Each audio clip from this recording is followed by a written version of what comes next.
দামিনী দামন দমন রচি দর্শনে দূরে গিয়েও যেন দরপত না।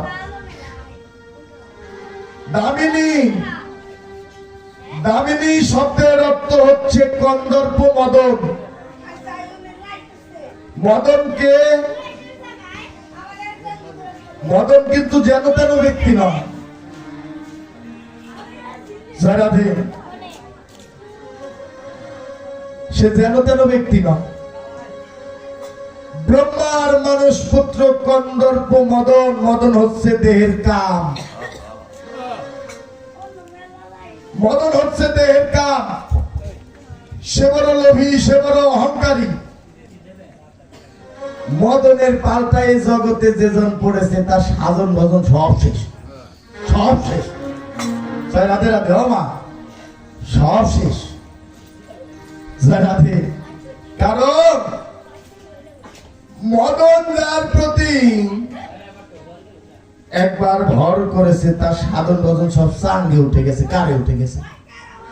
মদন যেন তেন ব্যক্তি নয়। মদন এমনই একজন ব্যক্তি যাকে ধরে আর ছাড়ে না। কারণ এই যে মদন কামরূপী ব্রহ্মার মানস পুত্র মদন। এই গুসাই দাদা ঘন্টাটা একটু আসতে বাজাই, কারণ সারা জীবন তো ঘন্টা বাজিয়েই শেষ করলাম। হ্যাঁ রাধে রাধে সারা জীবন বল বাবা। এই যে মদন, মদন হচ্ছে দেহের কাম। সে বড় লোভী, সে বড় অহংকারী। ব্রহ্মার মানুষ পুত্র মদন। মদন মনে মনে ভাবনা করে আমার এই কাম শক্তি দিয়ে আমি ইন্দ্রকে পরাস্ত করেছি, আমার এই কাম শক্তি দিয়ে আমি ব্রহ্মাকে পরাস্ত করেছি। শুনেছি নদিয়ায় নাকি এক গৌর হরি এসেছে। যদি গৌর হরিকে একবার পরাস্ত করতে পারি স্বর্গমর্ত পাতাল ত্রিভুবনের রাজাই হব আমি। রাধে রাধে কথাগুলো ভালো করে ধরে যাও মা। মদন মনে মনে ভাবনা করলেন স্বর্গমর্ত পাতাল ত্রিভুবনের রাজাই হব আমি। রাজ্যটাই হয়ে যাবে যেন কাম রাজ্য। জয় রাধে। এই রাজ্যটাই হয়ে যাবে যেন কাম রাজ্য। মা বাবা কারণ এই জগৎটা দেখবেন এখান থেকে যাবেন, এখান থেকে বেশি না 20 হাত দূরে যাবেন। এই রাজ্যটা কিন্তু কাম রাজ্য। আজকে পেপো বন্ধ করেন বাবা, সারা জীবন তো পেপো করতে করতে চাপা শেষ। হ্যাঁ হ্যাঁ ভালো। কারণ বাবা কথাগুলো আস্তে আস্তে বলছি, কারণ রাত্রি অনেক হয়েছে। কারণ রূপ কিন্তু ওই কান্নাকাটির পালা না। কারণ কথাগুলো ভালো ভালো কথা, ভালো ভালো রূপের ব্যাখ্যা, এমন এক সুন্দর ব্যাখ্যা। কারণ যদি কীর্তন শুনে রূপের আসর শুনবে, কারণ শোনার মতো একটি লীলা।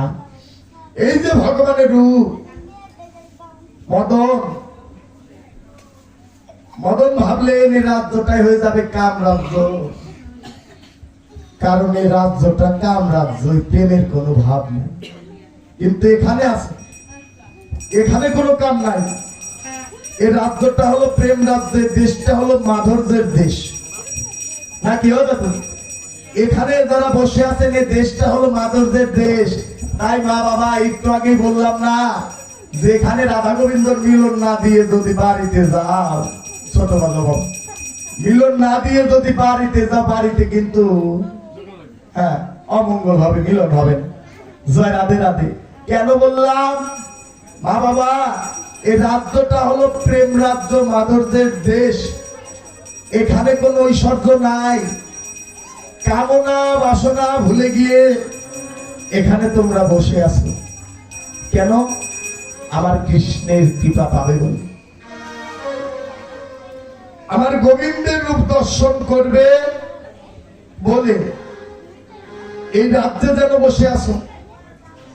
কারণ যতক্ষণ এখানে বসে আছো বেঁচে আছো।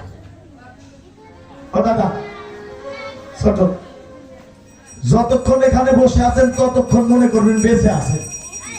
এখান থেকে যাওয়া মানে মরা। যারা বুঝার বুঝে নেবেন, আর যারা না বুঝার বুঝে থাকবেন। সারা জীবন তো কীর্তন শুনেছ মা বাবা, বাস্তব বাকি না নব। যতক্ষণ আসলে আসো বেঁচে আসো, এখান থেকে যাওয়া মানে মরা। এরই নাম হলো কীর্তন। কারণ মদন, মদন যেন তেন ব্যক্তি নয়, মদন এমন ব্যক্তি, কারণ মদনকে কিন্তু ধরা যায় না, দেখা যায় না।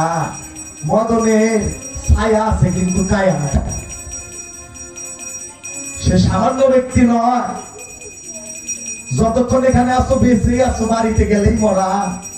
মা বাবা, কেন বললাম কথাটা? এই যে মদনের পাল্টায় যে পড়েছ, সাবধান।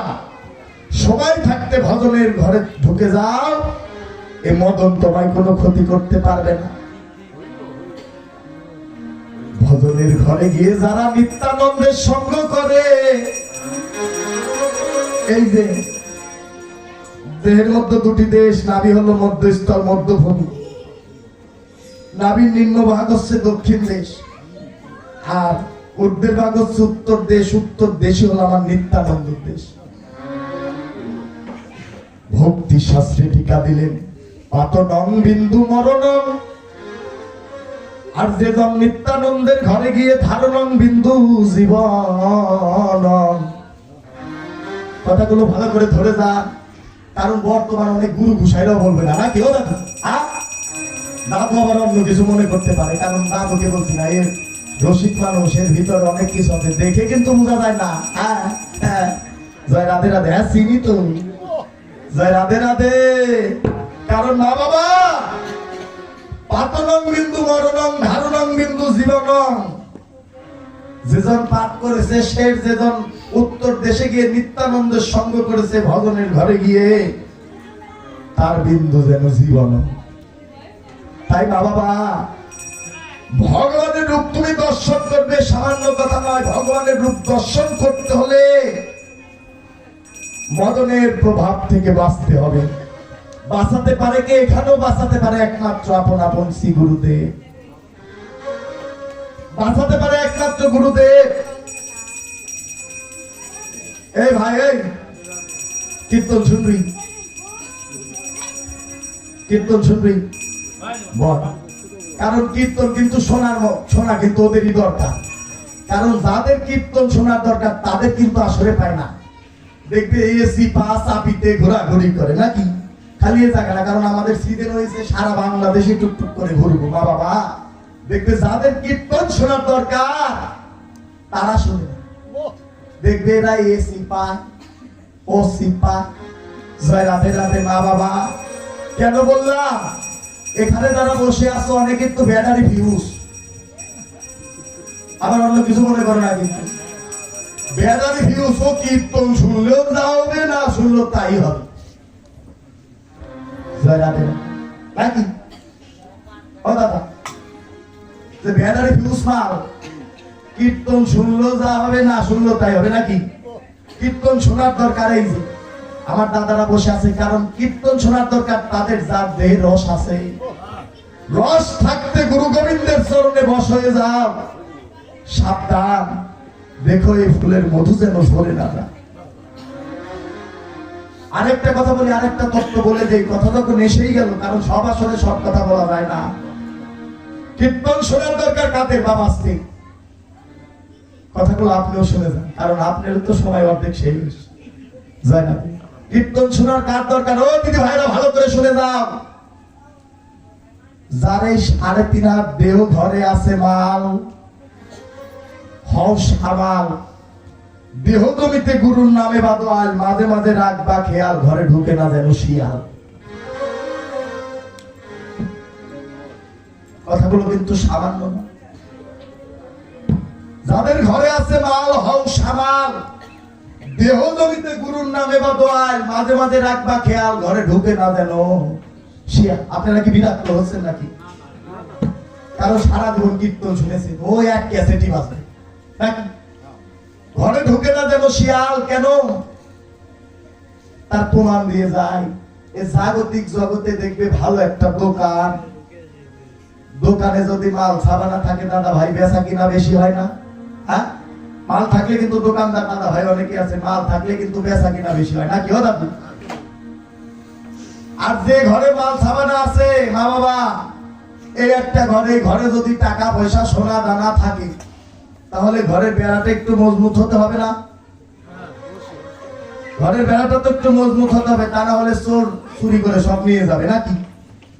শাস্ত্রে টিকা দিলেন, জাগতিক জগতের ঘরে যেমন মাল থাকলে ঘরের বেড়াটা মজবুত করতে হয়, ঘরে যেন চোর প্রবেশ করতে না পারে, এই দেহ ঘরে তোমার এমন একটি দামি বস্তু আছে, সেই বস্তুর নাম হলো পিতৃধন। সাবধান, যতক্ষণ এই দেহ ঘরে মালে আছে সামাল হয়ে যাও। গুরুর নামে চতুর্দিকে এমন বেড়া দাও যাতে চোর, মদন রূপী চোর যেন ঢুকতে না পারে। দাদু, মা বাবা, মদন রূপী চোর যেন ঘরে ঢুকতে না পারে। জাগতিক জগতের ঘরে মাল সাবানা থাকলে যেমন বেড়া দিতে হয়, এর দেহ জমিনও মাল থাকলে বেড়া দিতে হবে। কেননা আর যে ঘরে নাকি মাল নেই, যে ঘরে টাকা পয়সা সোনা দানা কিছুই নেই, ও বাবা বিরক্ত হচ্ছে, যে ঘরে টাকা পয়সা সোনা দানা কিছুই নেই, ও ঘরের বেড়া থাকলেও যা, ওই না থাকলেও তাই। তাই বললাম মা, যার ওই ইও নাই ও নাই, ওই ঘরে বেড়া থাকলেও যা হবে, না থাকলেও তাই হবে। জয় রাধে রাধে রাধে রাধে হরি রাধে।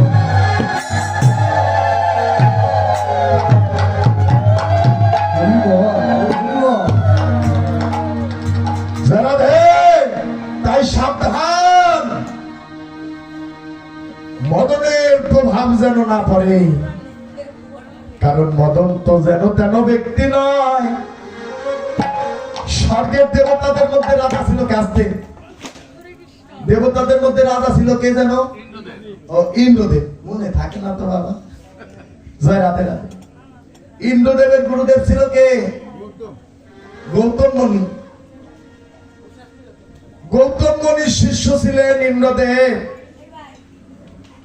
ইন্দ্রদেবের প্রতি যখন মদন কাম প্রভাব করলে, ইন্দ্রদেব যেন পাগল হয়ে গেল।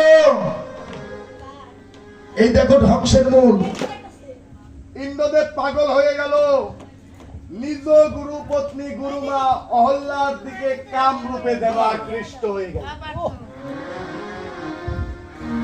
কাম রূপে যেন আকৃষ্ট হয়ে গেলেন।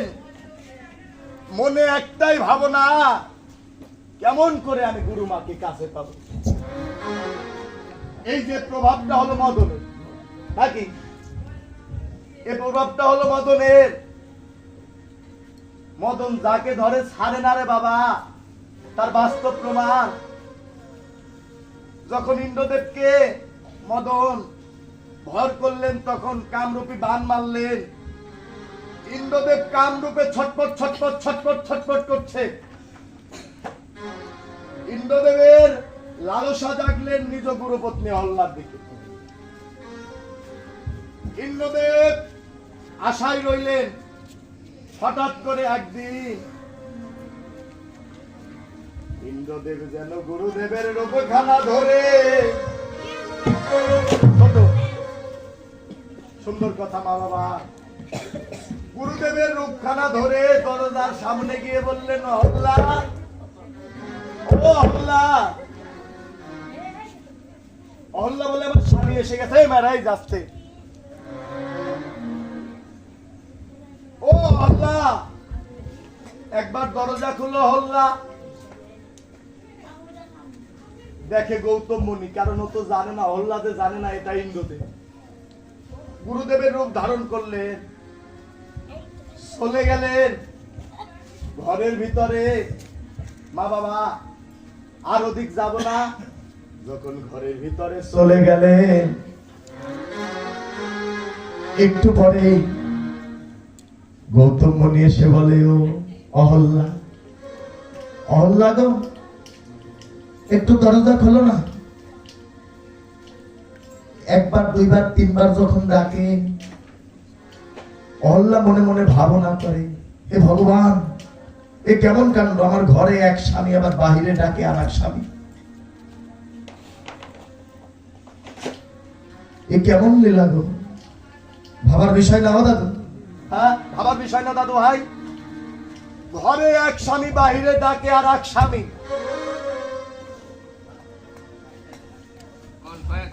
হ্যাঁ, সবই এক। ঘরেও স্বামী, বাহিরেও স্বামী। অহল্যা একটা ভাবনায় পড়ে গেলে, চিন্তিত, কেমন তো নিস্তব্ধ হয়ে গেলে। ঘরে এক স্বামী, বাহিরে আবার ডাকে আর এক স্বামী। দরজা খুলে দেখে গৌতম মুনি আর একটা গৌতম মুনি। এটা হলো অরিজিনাল, আর ঘরের ভিতর হলো ডুপ্লিকেট, নকল, শিষ্য। বললেন, স্বামী তুমি, তাহলে এটাকে? গুরুদেব তো একটু অন্তর্যামী হয় নাকি দাদু ভাই? গৌতম মুনি তখন নয়নের জল ছেড়ে দিয়ে বলে, ও অহল্যা, তোমায় যে আমি কি বলবো বলার কোনো ভাষা নেই। আমার ঘরের ভিতর যে আমার রূপ ধরে এসেছে সে অন্য কেউ নয়, আমারই শিষ্য, আমারই ভক্ত, যেন ইন্দ্রদেব। তখন অহল্যা স্তব্ধ হয়ে গেলেন। এ কেমন কথা? তখন গৌতম মুনি ইন্দ্রদেবকে বললেন, ইন্দ্রদেব, তুমি যে কর্ম করলে কর্মটা তুমি ভালো করনি। তোমায় আমি অভিশাপ দিয়ে দিলাম, তোমার সর্বাঙ্গে যেন চোখ পানি জমি। জয় রাধে রাধে। সর্বাঙ্গে চোখ, সেটা হলো আনারস। আনারস চিনেন না? আনারস ওই মধুপুরে কীর্তনে গিয়েছি তো বলে আনারস জোড়া 10। ছোট ওমা হাসিস কেন? হাসার তো কথা না, কারণ সর্বাঙ্গে চোখ, সেটা হলো আনারস। কারণ দেখবেন গোবিন্দের ভোগ লাগাবেন, সব ফল দিবেন, কিন্তু আনারস কিন্তু কেউ দেয় নাকি? আনারস দেন নাকি ও ভাইরা? আনারস দেন না? যদি দিয়ে থাকে না, আজ থেকে দিবে না, অভিশপ্ত ফল। এই যে আনারস। ইন্দ্রদেব অভিশাপ পেয়ে চলে গেলেন। অহল্যা বললেন, স্বামী গো, আমায় মাফ করে দাও। তখন গৌতম মুনি বললেন, অহল্যা, তুই তো আমার সহধর্মিনী, আমার শিষ্য আসলেন আমার বাড়িতে, আমার ঘরে, তুমিও কি বুঝতে পারলে না? তুমি যে পাষাণের মতো কর্ম করলে, আজ থেকে তোমায় আমি অভিশাপ দিয়ে দিলাম, তুমিও পাষাণী হয়ে যাবে, পাথর হয়ে যাবে। ওই যে স্বামীর অভিশাপ, অহল্যা পাথর হয়ে গেল। জয় রাধে রাধে। যখন পাথর হয়ে যাবে তার আগে স্বামীর চরণ ধরে বলে, স্বামী গো,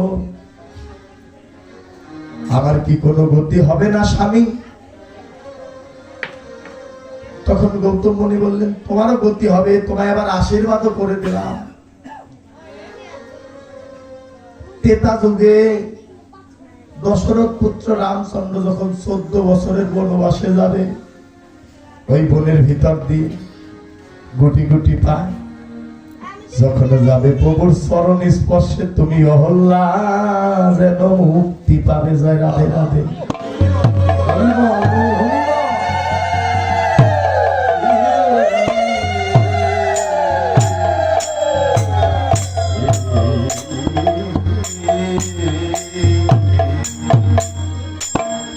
তুমি অহল্যাও যেন মুক্তি পাবে।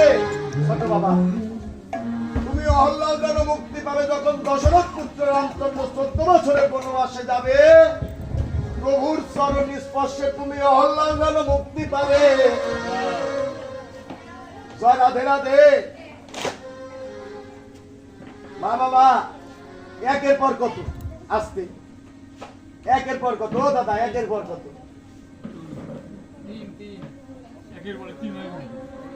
জয় রাধে রাধে। একের পর কত? যদি কেউ বলতে পারেন পুরস্কার আছে, কিন্তু একের পর কত? সত্য? কেমন করি? একের পর 2 হয় না? জয় রাধে রাধে। হ্যাঁ, এই আমার দাদার কথাই সত্য। কারণ একের পর সবাই আমরা বলি 2, কিন্তু তা নয়। একের পর কি লিখতে হয়? 1, তারপরে 2। এক সংখ্যা, তারপরে 2 লিখতে হয়, যোগ করে দেখেন তো 1 আর 2 কত হয়। একের পর কত হয়? একের পর সবাই বলে 2, তা নয়, কিন্তু শাস্ত্র ঘেটে দেখবেন একের পর হলো 3। কেন 3? সত্য, দাপর, তেতা, কলি। কিন্তু এখন বর্তমান আসলেন কি? সত্য, ত্রেতা, দাপর, কলি। একের পর আসলেন 3। জয় রাধে রাধে। তাই ভক্তি শাস্ত্রে বললেন একের পর 2 নয়, একের পর হলো 3। মনে থাকবে মায়েরা? মনে থাকবে? থাকবে না? কারণ এমন কথা তো কোনো কীর্তনিয়া বলেনি, নাকি বলেছে নাকি? এই যে সারাদিন কীর্তন শুনলে কোনো কীর্তনিয়া বলেছে? তাহলে কীর্তনের শেষে টাকাটা একটু বেশি দিয়ে রাধে রাধে হরি বল। একের পর 2 নয়, একের পর 3। কেন? সত্য, ত্রেতা, দাপর, কলি। একটি যুগ আগে আনলেন। কে আনলেন? গৌতম মুনির পুত্র। তার নাম কি? জয় রাধে রাধে। কারণ শুধু তো বড় বড় কীর্তন এলে কীর্তন করো। হ্যাঁ, গৌতম মুনির শিষ্য, গৌতম মুনির পুত্র, অহল্যার পুত্র। ছেলের নাম কি? জয় রাধে রাধে। ও মা, ছেলের নাম কি? কেউ বলতে পারেন না। ছেলের নাম হলো সদানন্দ। জয় রাধে রাধে। ছেলের নাম হলো সদানন্দ। সদানন্দ মনে মনে ভাবনা করে, আমার মা 1 যুগ নয়, 2 যুগ নয়, 3টি যুগ যেন থাকবে পাথর হয়ে। এটা তো আমি মেনে নিতে পারি না পুত্র হয়ে। সদানন্দ 2টি নয়ন জলে কেঁদে কেঁদে, সদানন্দ আমার সাধনা করলেন। কেমন সাধনা? মা বাবা, সামান্য সাধনা নয়। মাথা নিচের দিকে, পা উপরের দিকে দিয়ে সদানন্দ যেন বৈকুণ্ঠের নারায়ণকে ডাকে। মাথা নিচের দিকে দিয়ে, পা উপরের দিকে দিয়ে যেন বৈকুণ্ঠের নারায়ণকে ডাকে। নারায়ণ, নারায়ণ, একবার কৃপা করো প্রভু নারায়ণ। লক্ষ্মী দেবী বললেন, প্রভু গো, তোমার এক কাঙ্গাল ভক্ত, বালক ভক্ত যেন তোমায় ডাকে নয়ন জলে। তুমি কি কৃপা করবে না ঠাকুর? চলে গেলেন, গিয়ে বললেন, বালক একবার কৃপা করে বলো তুমি কি চাও। বললেন, প্রভু গো, আমি কি চাই তোমার নিকটে জানো ঠাকুর? বর্তমান সত্য যুগ, সত্যর পর আসবে দাপর যুগ, দাপরের পর তেতাতে, তারপর কলি। কিন্তু প্রভু আমার তোমার চরণে এই নিবেদন, সত্যর পর দাপর না এসে তেতা যুগটাকে একবার আগে আনো ঠাকুর। নারায়ণ বললেন, আমি পারবো না। কেমন কথা? তখন সদানন্দ 2টি নয়ন জলে কেঁদে কেঁদে বলেছিল, প্রভু গো, শুনেছি তুমি নাকি কাঙ্গালের ঠাকুর। তুমি যদি কাঙ্গালের ঠাকুর হও, তুমি যদি বাঞ্ছা কল্পতরু হও, ভক্তের মনোবাসনাও তোমায় পূর্ণ করতে হবে। ভক্তের পাওয়ার দেখেছে বাবা? ভক্তের পাওয়ারটা দেখেছে? সদানন্দ বললেন, প্রভু গো, তোমার নাম যদি বাঞ্ছা কল্পতরু হয়, তোমায় আমি বলে দিলাম, তাহলে আমারও বাঞ্ছা তোমার পূর্ণ করতে হবে। নারায়ণ চলে গেলেন, লক্ষ্মীও সঙ্গে চলে গেলেন। বামে লক্ষ্মী, ডানে নারায়ণ। মা বাবা, সদানন্দ আবার যেন মাথা নিচের দিকে, পা উপরের দিকে, 2টি নয়ন জলে নারায়ণ নারায়ণ বলে কাঁদে। সদানন্দর নয়নের জল যেন মাটিতে যেন টপ টপ করে পড়ে রে।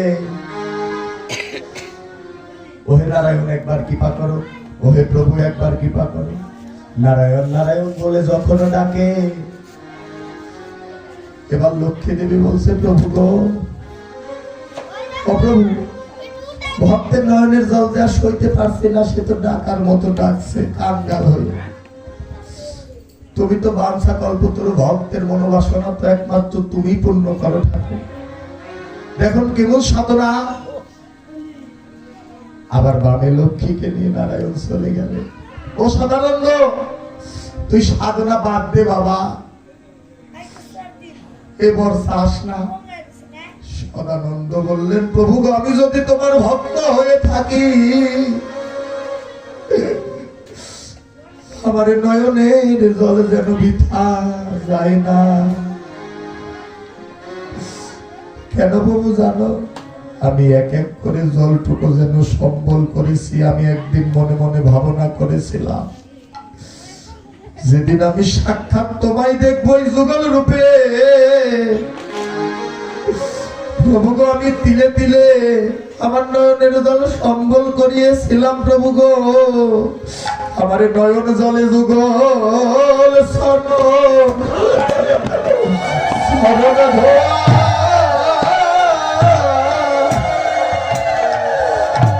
ধোয়াইব যুগল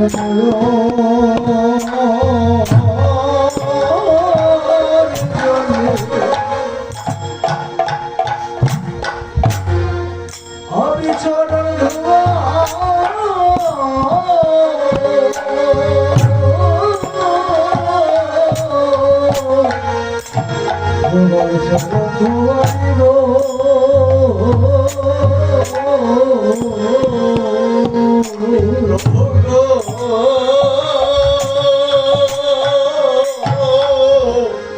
নয়ন জলে তোমার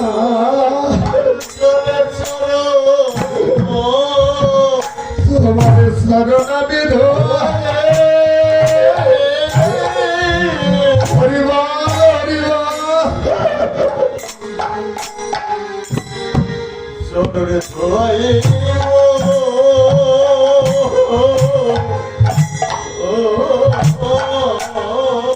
প্রভু গো, আমার অন্য আশায়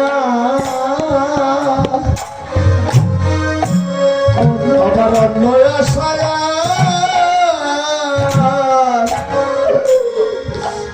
আর নাই রে মনে,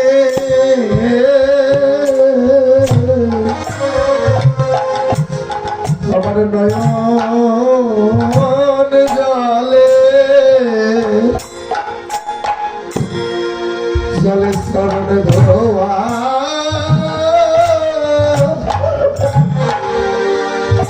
ধোয়াইব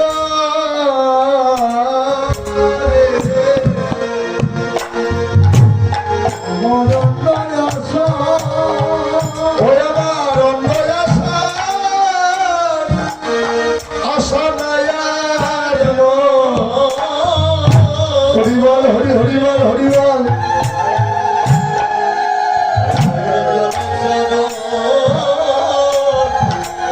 চরণ ধোয়াইব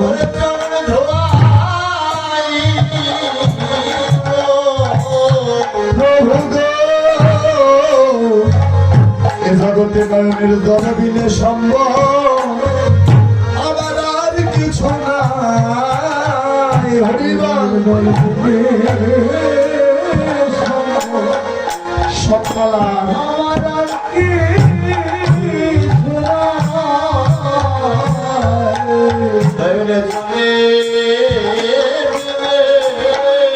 সম্বল সম্বলারে কি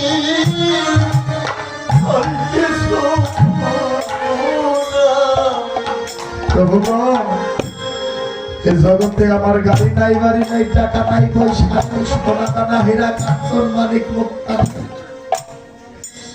আমি যদি তোমার ভক্ত হয়ে থাকি সদানন্দ দুটি নয়নে কাঁদে আর বলে, প্রভু গো, আমার নয়নের জল যেন বৃথা হয় না। ঠাকুর ছোট্ট মানুষ ভালো, যখন নয়নের জলে বারবার নারায়ণ কৃপা করো, নারায়ণ কৃপা করো, নারায়ণ কৃপা করো, ভক্তের অধীন ভগবান ভক্তের কাছে আত্মনিবেদন করে বললেন, সদানন্দ একবার কৃপা করে বল তুই কি চাস। সদানন্দ দুটি নয়ন জলে কেঁদে কেঁদে বললেন, প্রভু সত্যের পর দাপন নয়, সত্যের পর আমি তেতা যুগ চাই। কেন আমার মা যেন হল্লা পাশাদি হয়ে আসে। এই যে দেখুন মাতৃভক্তি, এখানে আরেকটি শিক্ষা, কারণ এই যে রাধা গোবিন্দের লীলা শুধু লীলা নয়, একদিকে লীলা আর একদিকে হলো জীব শিক্ষা। এই জগৎ জীবকে শিক্ষা দিচ্ছে। এখানে মাতৃভক্তিটা দেখে নিন, মায়ের জন্য সদানন্দ সাধনা করে। আর বললেন প্রভু গো, 70 পর দাপন নাই, তেতা যুগ চাই। কারণ তেতা যুগ একটু তাড়াতাড়ি আসলে আমার মা তাড়াতাড়ি যেন উদ্ধার পাবে। ভগবান বললেন ঠিক আছে, তথাস্থ। এই যে একমাত্র সদানন্দের আহ্বানে ভগবান সদানন্দের ডাকে সত্যের পর দাপন, দাপন হলো দ্বিতীয়, একটি যুগ পিছনে রেখে 3 নাম্বার যুগ জেনে নিয়ে আসলেন 2 নাম্বার। তাই ভক্তি শাস্ত্রে টিকা দিলেন একের পর কোনোদিনও 2 হয় না, একের পর হয় যেন 3। রাধে রাধে, এটা শাস্ত্রের কথা, একের পর 2 হয় না। ভজন ঘরের কথা, একের পর হয় 3। বাবা, এই যে ব্রহ্মার প্রভাবে, মদনের প্রভাবে ইন্দ্রদেব কামরূপী হয়ে অভিশপ্ত হলেন, সব হারালেন। এরপর মদন যেন তেন ব্যক্তি নয়, ব্রহ্মার মানস পুত্র মদন, মদনের স্ত্রী হলো রতি। ব্রহ্মার 5টি, মদনের 5টি বাণ ছিল, মদন মদন শোষণ মোহন স্তম্ভ পঞ্চ বাণ। 5টি বাণের অধিকারী ছিলেন মদন, কামরূপী মদন। দিয়েছিলেন কে? নিজ পিতা ব্রহ্মা। ব্রহ্মা যখন বাণগুলো দিল, দেখুন মদন কেমন নিষ্ঠুর। মদন মনে মনে ভাবনা করে, বাণগুলো তো দিল, বাণগুলো তো আমায় দিল, এই বাণগুলোর কি ক্ষমতা একবার পরীক্ষা করতে হয়। জয় রাধে। ও দাদা, দেখুন কেমন নিষ্ঠুর, বাণগুলো যে আমায় দান করলো, উপহার দিল, বাণগুলোর কি ক্ষমতা একবার কৃপা করে দেখতে হয়। মদন যেন এদিক ওদিক তাকাতাকি করে, চতুর্দিকে মদন যেন ঘোরাঘাড়ি করে, চতুর্দিকে তাকাতাকি করে, তাকিয়ে দেখে কেউ নাই, ডাইনে বামে সামনে পিছনে কেউ নাই, একমাত্র দাঁড়িয়ে আছে নিজ পিতা ব্রহ্মা। মদন আর দেরি করলেন না, একটি কামবাণ বের করে সরাসরি যেন নিক্ষেপ করলেন ব্রহ্মার। জয় রাধে রাধে। মা বাবা, আরেকটি গোপন কথা বলে যায় ভগবানের আসরে, কারণ আপনারা সবাই জানেন ব্রহ্মা হলো চতুর্মুখী, নাকি? জয় রাধে। ব্রহ্মার মাথা কয়টা? ব্রহ্মার মুখ কয়টা? চতুর্মুখী ব্রহ্মা না, চতুর্মুখী ব্রহ্মা না, ব্রহ্মার মাথা ছিল 5টি, মুখ ছিল পঞ্চমুখ, 5টি মুখ। জয় রাধে রাধে। কি করলেন? কামরূপী মদন বাণ যখন নিক্ষেপ করলেন, আঘাত করলেন, ব্রহ্মাও যেন কামরূপে ছটছট ছটফট ছটফট করছে। জয় রাধে রাধে। ব্রহ্মাও যেন কামরূপে ছটফট ছটফট ছটফট করছে। দেখুন কি কাণ্ড, ব্রহ্মা যখন কামরূপে ছটফট ছটফট করে, ব্রহ্মার নিকটে আর কেউ নাই, নিজ কন্যা সন্ধ্যা। নিজ কন্যা সন্ধ্যা যেন দাঁড়িয়ে আছে। সন্ধ্যা কন্যার প্রতি পিতার যেন কামরূপে আকৃষ্ট হয়ে গেলেন। এটা কি জগতে মেনে নেওয়া যায়? ও দাদা, কারণ কথাটি তো আমার না। মা বাবা, কন্যার প্রতি যদি পিতার যদি কামরূপে আকৃষ্ট হয়, এটা কি জগতে মেনে নেওয়া যায়? ও মা, সন্ধ্যার প্রতি কামরূপে আকৃষ্ট হয়ে গেলেন কে? নিজ পিতা ব্রহ্মা। কামরূপে ছটফট ছটফট ছটফট করছে। কামরূপে যখন আকৃষ্ট হয়ে গেলেন, তখন দেবাদিদেব মহাদেব ভাবনা করে, এভাবে যদি জগৎ চলে, জগৎ টিকবে না। ওই যে ব্রহ্মার মাথা বলেছি 5টি, যে মাথায় কামবাণ নিক্ষেপ করলেন, দেবাদিদেব মহাদেব কাল ভৈরব রূপ ধারণ করে একটি মাথা যেন কেটে দিল। সেদিন থেকে ব্রহ্মার হয়ে গেল চতুর্মাখা 7টি মাথা। জয় রাধে রাধে। আরো কথা আছে, সব কথা তো সবসময় বলা যায় না মা বাবা, আরো গভীরে আছে, কারণ এগুলো যার যার গুরুদেবের নিকট থেকে শিখে নেবেন। এটা সব গুরুদেব পারবে না, একমাত্র ভজনের গুরুদেব। জয় রাধে রাধে। তখন সন্ধ্যা বললেন, পিতা তুমি যে অবিচার করলে, আমার কি কোনো মুক্তি হবে না? আমি এই জগতে মুখ দেখাবো কেমন করে? যখন ব্রহ্মা আবার আগের রূপে ফিরে আসলেন, তখন দুটি নয়নের জলে কেঁদে কেঁদে বললেন, বাবা, মা, আমি যে অবিচার করেছি, অজুলম করেছি, তোকে আমি আশীর্বাদও করে দিলাম। ও মা সন্ধ্যা, তুইও একদিন উদ্ধার হয়ে যাবি। কোন দিন জানিস না? আগত কলি যুগে পাতা স্বর্ণ কলি হতজি। আমা, মায়েরা কথাটি ভালো করে শুনো। ওই তুলসী তলা যখন সন্ধ্যাবেলা সন্ধ্যা প্রদীপ জ্বালাবে, যখন হরি নামের ধ্বনি করবে, হরিবল হরিবল, যখন তুলসী তলা সন্ধ্যা প্রদীপ জ্বালাবে, হরি নামের ধ্বনি করবে, সেই ধ্বনিতে তুইও যেন মুক্তি হয়ে যাবি। জয় রাতে রাতে হরি।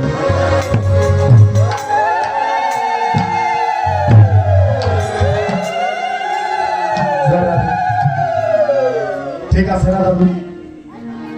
তাই মা বাবা, সারাদিন যদি কিছু নাও করো, সন্ধ্যাবেলা একটু সন্ধ্যা আরতি করো, তুলসী তলা একটু ধ্বনি করো। কারণ এই ধ্বনির কি পাই যেন সন্ধ্যাও যেন উদ্ধার হয়ে যাবে। মা বাবা, এই কর্মগুলো করো, খালি শুধু সাজো না, শুধু মেকআপ লাগায় না।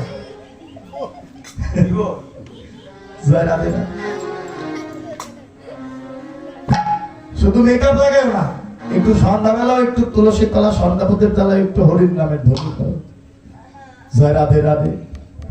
তাই বর্তমান যেন ব্রহ্মাও যেন মদনের কাছে পরাস্ত হলে, মদন মনে মনে ভাবনা করে আরেকজন ব্যক্তি আছে,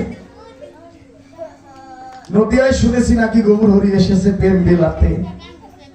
যদি গৌর হরিকে পরাস্ত করতে পারে, এই রাজ্যটা হয়ে যাবে কামরাজ্য। ধে ধে চললেন নদিয়ায় মদন, ধে ধে চলছে গুটি গুটি পা। আসতে বাবা, এটা